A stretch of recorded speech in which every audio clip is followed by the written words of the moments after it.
Good morning বন্ধুরা। তো আজকে তো বুঝতেই পারছো তরকারিটা দেখে যে আজকে 25শে পৌষ 10ই জানুয়ারি। তো আজকে পুত্রদা একাদশী, আমরা বাড়ির প্রত্যেকেই আজকে একাদশী ব্রত করছি।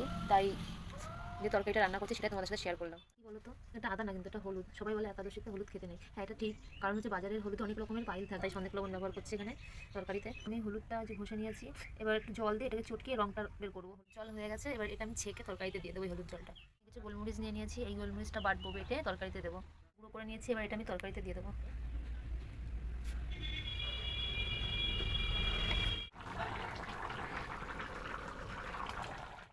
এখন বাদাম কিশমিশগুলো আমি দিয়ে দেবো তরকারিতে।